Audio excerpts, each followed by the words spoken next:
Karen had always been the kind of person who lived life on her own terms. She wasn't afraid to take risks, try new things, or stand out from the crowd.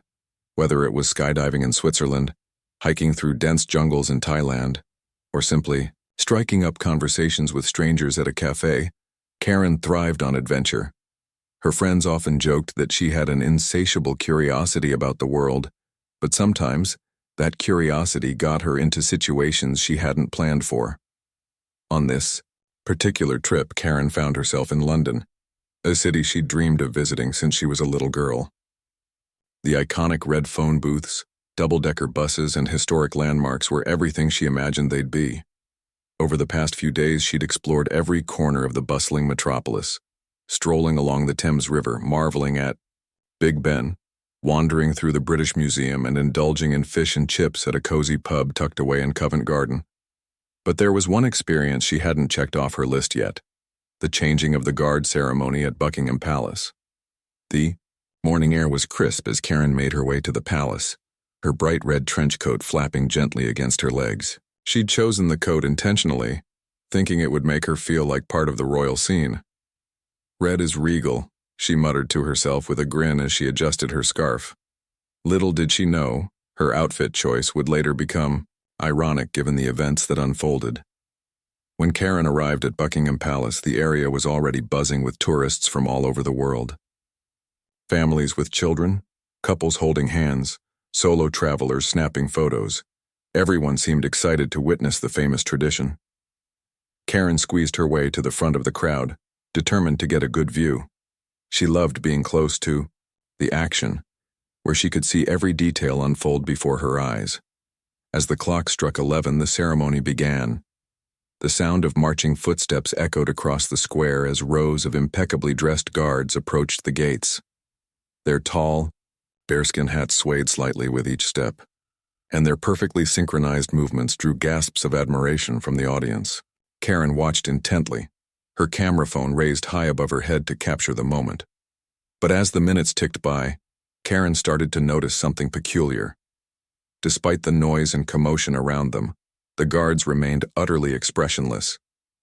Not a single twitch of their lips, not even a blink of an eye. They stood completely still as if carved from stone.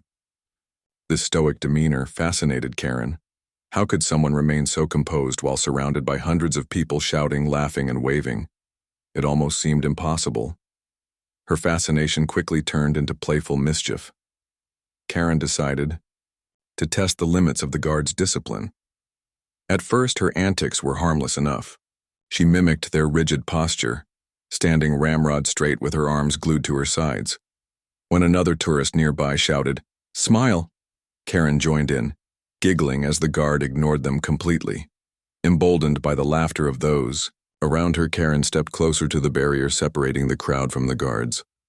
She saluted dramatically, exaggerating the gesture until her arm wobbled from the effort. Still no reaction. Then came the sneezing prank. Karen cupped her hands over her mouth and let out a loud fake sneeze right as a guard marched past her. A ripple of chuckles spread through the crowd, but the guard didn't bat an eyelash.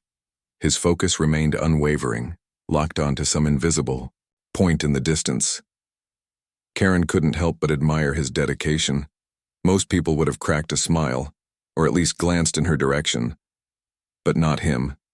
He was a true professional. However, Karen's admiration soon gave way to frustration. Why wouldn't he react? Wasn't there anything that could break his concentration? She scanned the area, searching for inspiration. That's when her hand brushed against something in her purse. It was small, cylindrical, and metallic, a canister of pepper spray. Karen had brought it along for safety during late-night walks back to her hostel, never imagining she'd use it for anything else. An idea sparked in her mind. What if...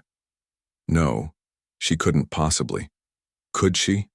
The thought danced tantalizingly in her brain, daring her to push the boundaries just a little further. After all, it wasn't like she'd spray him directly in the face. Just a tiny puff in his general direction, enough to make him flinch or cough. Surely, that wouldn't hurt anyone, right? Before she could talk herself out of it, Karen pulled the pepper spray from her bag.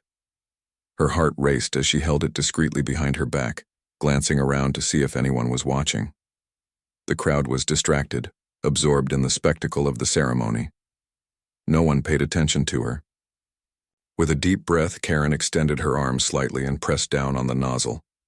A faint mist shot out, barely noticeable to anyone except those closest to her. For a split second, nothing happened.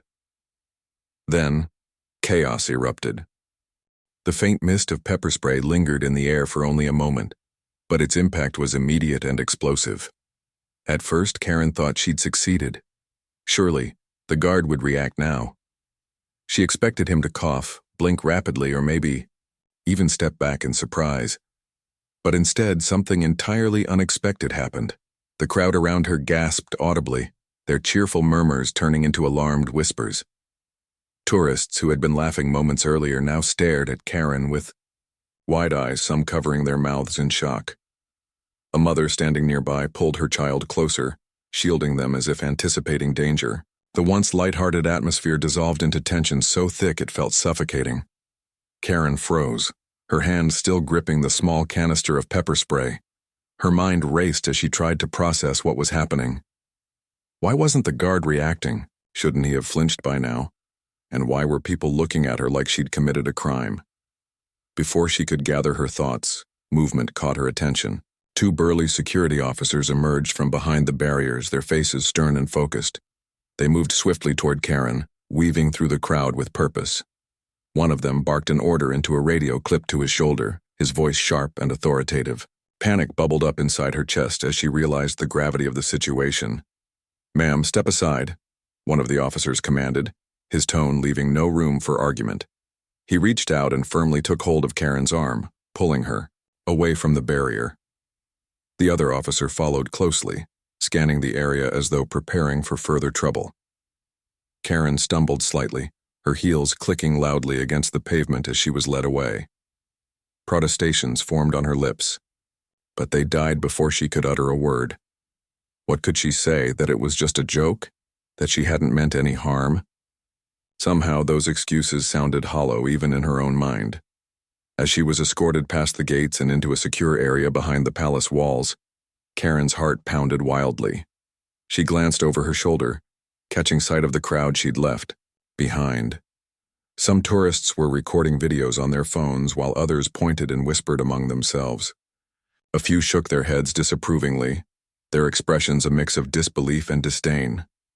For the first time in her life, Karen felt truly humiliated.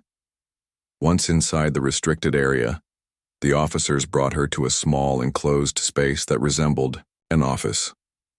The room was sparse with gray walls and a single metal table surrounded by chairs. One of the officers instructed her to sit down, his voice firm but not unkind. "Wait here," he said before stepping outside and closing the door behind him. The sound of the lock clicking into place echoed ominously in the quiet room. Alone with her thoughts, Karen slumped forward, resting her elbows on the table and burying her face in her hands. How had things spiraled so out of control? It had all started as a silly prank, a harmless attempt to get a reaction out of someone who seemed untouchable. She never imagined it would escalate like this. Now she was sitting in a holding area at Buckingham Palace, accused of doing something unthinkable, assaulting a member of the Queen's Guard. Her mind replayed the events leading up to this moment, searching for clues about where she'd gone wrong.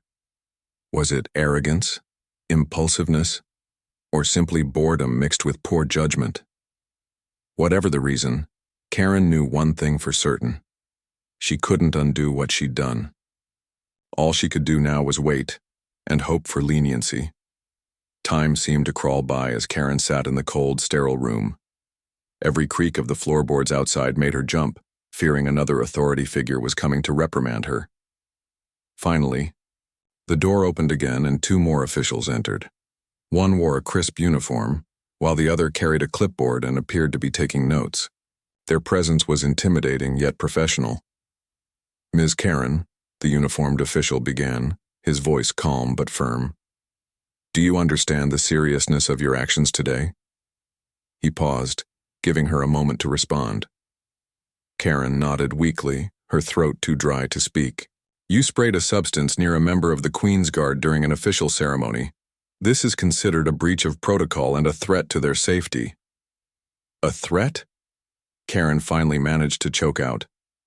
I didn't mean to threaten anyone, I swear, it was just a prank. Her voice cracked under the weight of her emotions, tears welling up in her eyes. She wiped at them hastily, trying to maintain some semblance of composure. The official exchanged a glance with his colleague before continuing. Regardless of intent, your actions disrupted a ceremonial event and endangered personnel tasked with protecting royal property. We take such matters very seriously. Karen's stomach churned as realization dawned on her. This wasn't just a minor incident, it was a full-blown offense. She thought back to the countless documentaries and articles she'd read about the British monarchy and its traditions. The guards weren't just symbols of history, they were trained professionals responsible for safeguarding national treasures. By interfering with their duties, however unintentionally, Karen had crossed a line she never should have approached. As the questioning continued, Karen found herself apologizing repeatedly, each word laced with genuine remorse. I'm so sorry, she said, her voice trembling. I honestly didn't think it would cause any harm. I'll do whatever it takes to make this right. Despite her pleas, the officials remained resolute. They informed her that the matter would need to be escalated, involving higher authorities, and possibly legal consequences. Karen listened in stunned silence, her mind racing with worst-case scenarios. Would she be arrested, fined, banned from the country? Each possibility felt heavier than the last. By the time the interview concluded, Karen was emotionally drained. She was allowed to call her parents, and when her father answered the phone, his tone was a mixture of anger and disappointment. Karen, what were you thinking? He asked, his voice strained. You've embarrassed yourself, and our family. I know, Dad, Karen replied, her voice barely above a whisper. I messed up. I promise I'll fix this somehow. Though, her father agreed to help her navigate the legal process. His words lingered in her mind long after the call ended. For the first time in her life, Karen felt the full weight of accountability pressing down on her shoulders. What had begun as a reckless impulse had spiraled into something far greater than she ever anticipated. Karen sat in the small, sterile room behind the palace gates, her mind swirling with thoughts of regret and fear. The officials who had questioned her earlier left little doubt about the seriousness of her actions. Though they hadn't outright said it, their tone and demeanor made it clear that this wasn't going to be brushed aside as a harmless prank. Karen's heart sank as she replayed the events over and over in her head, trying to figure out how everything had gone so terribly wrong. After hours of waiting, hours that felt like days, a police officer arrived to escort her to a nearby station. She was led through a maze of corridors, past security checkpoints, and finally into a car parked discreetly out of sight from prying eyes. As the vehicle pulled away from Buckingham Palace, Karen stared out the window, watching the iconic landmark fade into the distance. Her stomach churned at the thought of what lay ahead. Would she face charges? Jail time? A lifetime ban from the UK? The uncertainty gnawed at her, making her feel physically ill. At the police station, things only grew more surreal. The fluorescent lights buzzed overhead as Karen was ushered into an interrogation room. This one was slightly larger than the previous space, but equally cold and impersonal. A metal table dominated the center of the room, surrounded by hard plastic chairs. An officer placed a cup of water in front of her, his expression unreadable. Drink, he said simply before stepping out to retrieve paperwork. For a moment, Karen sipped the water, grateful for the distraction. But soon, the silence became oppressive. Every tick of the clock on the wall seemed to echo louder than the last. She fidgeted nervously, tapping her fingers against the edge of the table, then stopped herself when she realized how jittery it made her look. The weight of the situation pressed down on her chest, making it hard to breathe. When the officers returned, they wasted no time getting down to business. They reviewed surveillance footage from multiple angles, showing Karen exactly how visible her actions had been. On the grainy video, She watched herself pull out the pepper spray, aim it toward the guard and press the nozzle. Even though she knew what happened next, seeing it play out on screen somehow made it worse. It looked intentional, calculated even, though she knew deep down that wasn't true. "You need to understand," one of the officers explained, his voice firm but not unkind, "that assaulting or interfering with a member of the Queen's Guard is taken extremely seriously. These individuals are trained professionals tasked with protecting national interests. Your actions today endangered not only them, but also the public." Karen nodded quickly, tears welling up in her eyes once again. "I swear I never meant to hurt anyone," she stammered. "It was stupid, I admit that. I just wanted to see if he'd react. I didn't think it would cause any real harm." The officer sighed, leaning back in his chair. "Intent doesn't change the outcome, Ms. Karen. What you did disrupted a ceremonial event and compromised security protocols. People depend on these guards to maintain order and protect our institutions. When someone interferes with that, there are consequences." As the conversation continued, Karen learned just how far-reaching those consequences might be. News of the incident had already spread online, thanks to tourists recording videos and posting them on social media platforms. Within hours, hashtags like Donner Pepper Spray Karen and Honor Royal Guard Gate were trending worldwide. Memes mocking her red trench coat and bewildered expression flooded Twitter and Instagram. Comment sections filled with ridicule, anger, and disbelief. Some people called her reckless, others labeled her disrespectful. A few even suggested she deserved harsh punishment for tarnishing British tradition. Karen couldn't believe how quickly her name and face had become synonymous with stupidity and arrogance. Scrolling through some of the posts later, a mistake she immediately regretted. She saw captions like "Tourist goes full villain mode" and "This woman tried to take down the monarchy." One meme superimposed her image onto a cartoon supervillain holding a can of pepper spray, complete with a speech bubble that read, "Prepare to meet your doom." Though she tried to laugh off the absurdity of it all, the reality hit hard. This wasn't just a personal embarrassment, it was global humiliation. Friends and acquaintances back home messaged her, asking if the stories were true. Journalists reached out requesting interviews. Strangers sent unsolicited opinions via email and direct messages. For the first time in her life, Karen wished she could disappear completely. Back in the interrogation room, the officers informed her that formal charges would likely follow. While they assured her that jail time was unlikely given her lack of prior offenses, other penalties loomed large. Fines, community service, and a permanent ban from royal properties were all possibilities. Worse still, her passport information would be flagged, meaning future travel to the UK might require special permission or be denied altogether. As the hours dragged on, Karen began to fully grasp the magnitude of her mistake. She thought back to her childhood dreams of visiting London, marveling at its history and culture. Now, instead of being remembered as someone who appreciated the city's beauty and traditions, she'd go down in infamy as the tourist who disrespected one of its most sacred rituals. The irony wasn't lost on her. Eventually, the officers allowed her to make another phone call to her father, who promised to arrive in London the following morning. Until then, Karen was released on bail, under strict conditions not to leave her hotel or contact anyone involved in the case.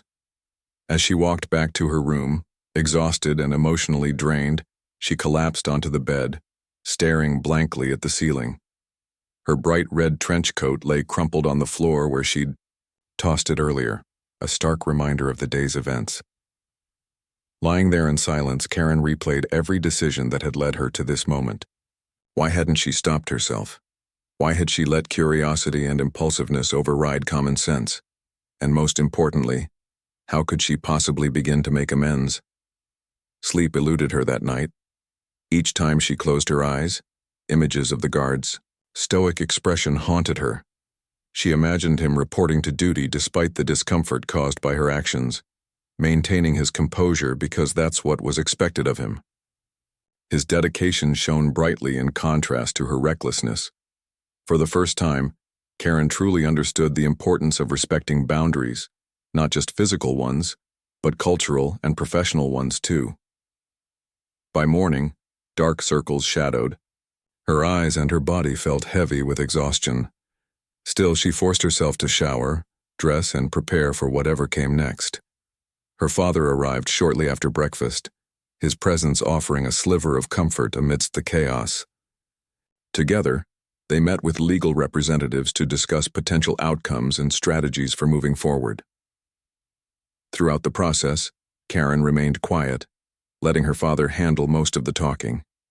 She nodded along, occasionally interjecting to express remorse or ask clarifying questions.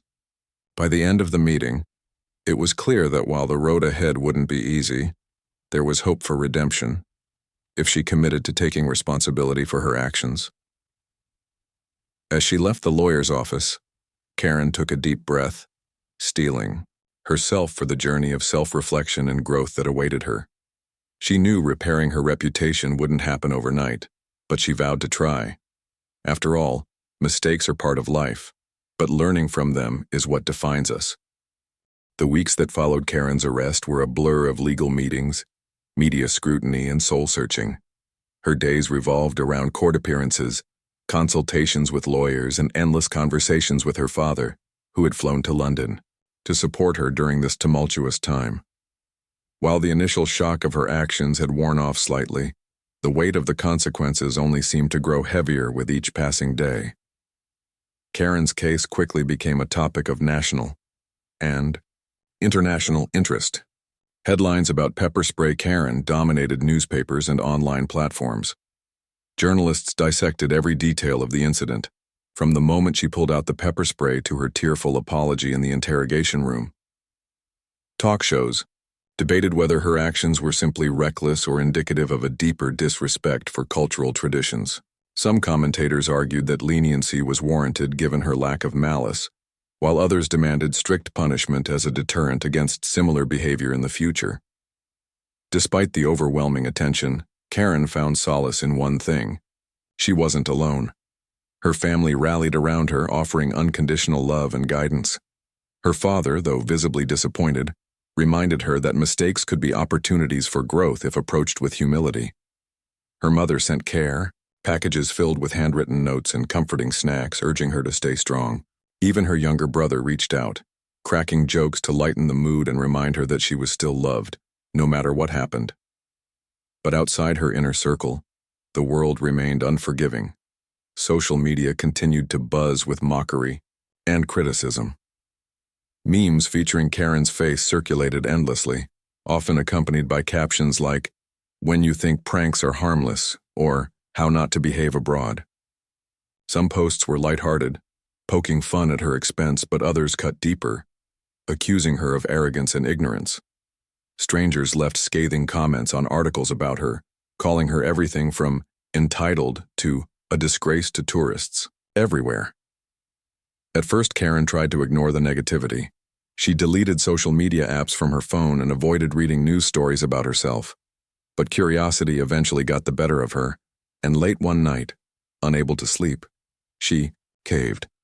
Scrolling through Twitter proved to be both fascinating and devastating. For every hateful comment, there was also a voice of reason, a person reminding others that everyone makes mistakes, or suggesting that Karen deserved a second chance. These rare notes of compassion gave her hope, even as they highlighted how divided public opinion was. Her court hearing finally arrived, marking the culmination of weeks of preparation. Dressed in a simple black dress and clutching her father's hand for support, Karen entered the courtroom feeling a mix of dread and determination. The room was packed with reporters, photographers, and curious onlookers eager to witness the outcome of the highly publicized case. As she took her seat beside her lawyer, Karen couldn't help but notice the sea of cameras flashing in her direction. It felt surreal, like she was living someone else's life. The judge presiding over the case was stern but fair. After listening to testimonies from palace officials, security personnel, and Karen herself, he delivered his verdict. Karen was found guilty of assaulting a member of the Queen's Guard, a charge that carried significant penalties. However, Considering her lack of prior offenses, genuine remorse, and willingness to cooperate, the judge opted for leniency. Instead of jail time, Karen was fined a substantial amount and sentenced to 100 hours of community service. Additionally, she was permanently banned from all royal properties and required to attend a cultural sensitivity course. While the ruling brought some relief, she wouldn't face imprisonment. It also came with long-term implications. Karen knew the fine would strain her finances, and the ban meant she'd never again experience the grandeur of Buckingham Palace or other iconic landmarks associated with British royalty. More importantly, the stain on her reputation would linger far beyond the legal proceedings. People wouldn't forget what she'd done anytime soon. After the hearing, Karen stepped outside into a swarm of reporters clamoring for statements. Microphones were thrust toward her face and questions fired rapidly. Do you regret your actions? What do you have to say to those offended by your prank? Will you ever return to the UK? Overwhelmed, Karen hesitated before addressing the crowd. With her father standing protectively beside her, she spoke from the heart. I want to start by saying I'm deeply sorry, she began, her voice trembling but sincere. What I did was wrong, and I take full responsibility for my actions.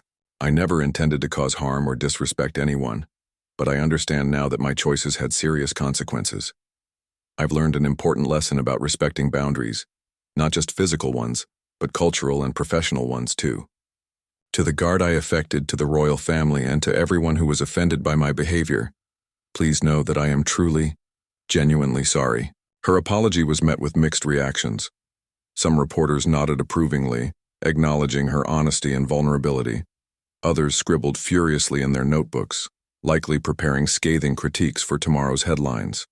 Still, Karen felt a small sense of closure. Speaking her truth, no matter how painful, was a step toward healing. In the days following the trial, Karen threw herself into fulfilling her community service requirement, assigned to work with a local organization focused on promoting tourism responsibly. She spent hours cleaning up parks, assisting visitors, and participating in educational workshops. At first, the tasks felt tedious, especially given the circumstances. But over time, Karen began to see them as opportunities for redemption. She interacted with travelers from all walks of life, sharing her story when appropriate and encouraging others to approach new cultures with respect and mindfulness. One particularly memorable interaction occurred during a park cleanup event. A young woman approached Karen, recognizing her from news reports. Instead of berating her, the stranger thanked Karen for being open about her mistakes. I've done dumb things too, she admitted with a smile. It takes guts to own up to them publicly. Don't let this define you forever. Those words stuck with Karen, reinforcing the idea that growth comes from adversity. Slowly but surely, she started rebuilding her confidence. She kept a journal, documenting her reflections and lessons learned. Writing helped her process her emotions and articulate the changes she wanted to make moving forward. She resolved to use her experiences as a catalyst for positive change, not just within herself, but in the way she engaged with the world. As part of her cultural sensitivity course, Karen delved into the history and significance of the British monarchy. She learned about the rigorous training guards underwent, the centuries-old traditions they upheld, and the symbolism behind ceremonies like the changing of the guard. What had once seemed like a mere tourist attraction now held deeper meaning for her. Understanding the context of what she'd disrupted allowed her to fully appreciate why her actions had been so offensive. By the time her community service hours were completed, Karen felt like a different person. She returned home with a renewed sense of purpose, determined to channel her energy into meaningful pursuits. Inspired by her interactions with tourists during her volunteer work, she started blogging about responsible travel practices. Her posts emphasized the importance of respecting local customs, seeking permission before taking photos, and thinking twice before engaging in potentially disruptive behavior. To her surprise, the blog gained traction. Readers appreciated its candid tone and practical advice, often sharing personal anecdotes in response. Some praised Karen for her transparency, while others offered constructive feedback. Though not everyone forgave her for her past misstep, Many acknowledged her efforts to turn a negative experience into something productive. Months later, Karen received an unexpected email from one of the palace officials involved in her case. Attached was a letter written by the very guard she had sprayed, a gesture of goodwill and forgiveness. In it, he expressed understanding of her intentions and encouraged her to continue learning and growing. Reading his words brought tears to her eyes. It was a powerful reminder that grace exists, even in the face of grave errors. Though the shadow of her infamous act would always linger, Karen embraced the opportunity to redefine herself. She emerged from the ordeal wiser, humbler, and more compassionate. And as she looked toward the future, she vowed to carry those lessons with her wherever life took her next. Months turned into years, and Karen's life transformed in ways she never could have imagined. The incident at Buckingham Palace remained a defining moment in her journey, shaping not only how she viewed herself, but also how she interacted with the world around her. Though the memory of that fateful day still lingered, sometimes painfully, it no longer defined her. Instead, it became a chapter in a larger story of growth, resilience, and redemption. Karen returned to her hometown after completing her community service and cultural sensitivity course, carrying with her a newfound perspective on life. She had spent countless hours reflecting on her actions, dissecting what went wrong and why. At first, the process was uncomfortable, even painful. Admitting fault wasn't easy for someone as bold and confident as Karen. But over time, she realized that true strength lies not in perfection but in the ability to learn from mistakes. Back home, Karen threw herself into volunteering and advocacy work.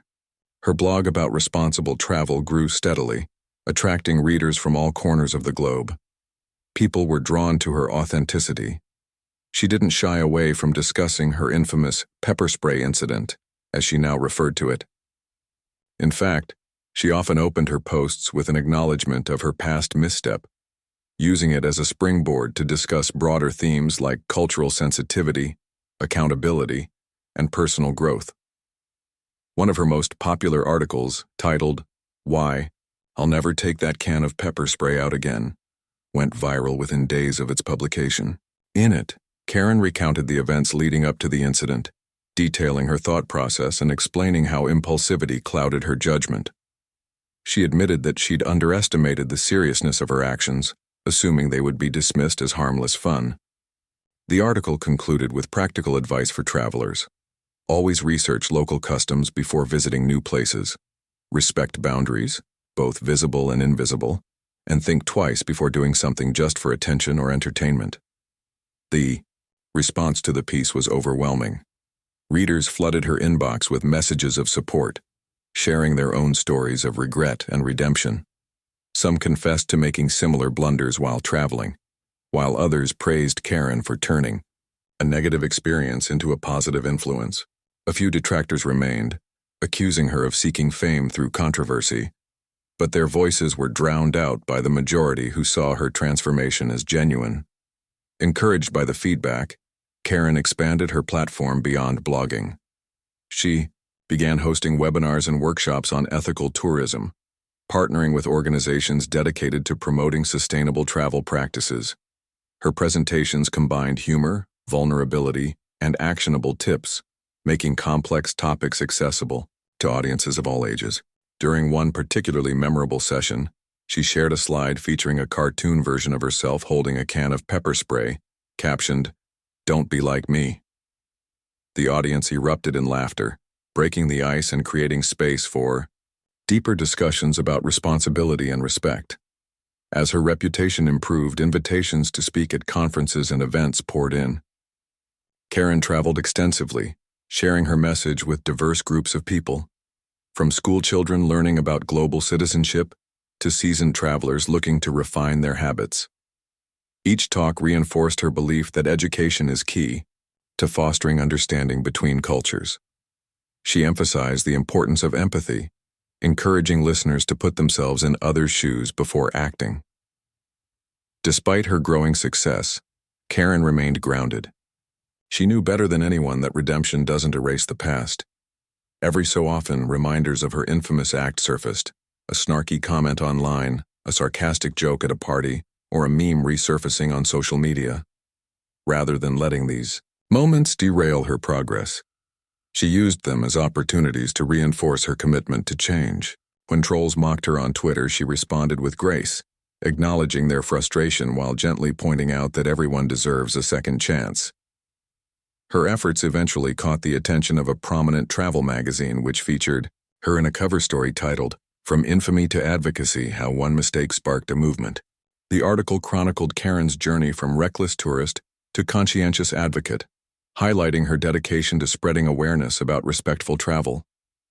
The accompanying photo showed her standing in front of a bustling cityscape, smiling warmly yet confidently, a far cry from the tearful woman who once sat in a police interrogation room. The feature catapulted Karen onto an even bigger stage. Television networks reached out, inviting her to appear on morning shows and talk programs. Podcast hosts clamored to interview her, eager to hear her insights on everything from cultural etiquette to overcoming public shame. Through it all, Karen stayed true to her mission, steering conversations toward constructive takeaways rather than dwelling on her past errors. In addition to her advocacy work, Karen channeled her energy into creative pursuits. Inspired by her experiences, she wrote a memoir titled Lessons Learned Abroad, blending personal anecdotes with practical advice for travelers. The book resonated deeply with readers, becoming a bestseller and earning praise from critics. Reviewers lauded Karen's honesty and humor, noting how skillfully she balanced self-deprecation with wisdom.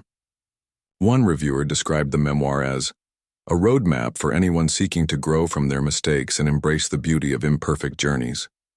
With her newfound platform, Karen launched a nonprofit organization aimed at educating young travelers about cultural awareness and ethical behavior abroad. Named GlobeWise, the initiative provided resources, workshops, and scholarships to students interested in exploring the world responsibly. Partnering with schools, universities, and travel agencies, GlobeWise reached thousands of aspiring adventurers, equipping them with tools to navigate unfamiliar environments with respect and humility. Though Karen achieved remarkable success, she never forgot the lessons she learned during her darkest days. She kept a framed copy of the guard's forgiveness letter on her desk, a constant reminder of the power of compassion and second chances. Whenever doubt crept in, she reread his words, drawing strength from his generosity of spirit. Years later, Karen found herself back in London, not as a tourist but as a speaker at a global summit on sustainable tourism. Standing on stage in front of hundreds of attendees, she reflected on how far she'd come since that chaotic morning at Buckingham Palace. "I'm not proud of what I did," she admitted, her voice steady and sincere. "But I am proud of what I've done since then. I've learned that every mistake is an opportunity to grow, if we're willing to face it head on. Travel isn't just about seeing new places. It's about connecting with people, respecting traditions, and leaving a positive impact wherever we go. If my story inspires even one person to approach the world with more thoughtfulness, then maybe my biggest blunder wasn't such a bad thing after all." As applause filled the auditorium, Karen smiled, knowing she'd finally rewritten her narrative. What began as a reckless prank had evolved into a lifelong commitment to making a difference. And though the road hadn't been easy, Karen wouldn't trade it for anything. After all, it was through facing her flaws that she discovered her purpose, and that she realized was worth every step of the journey.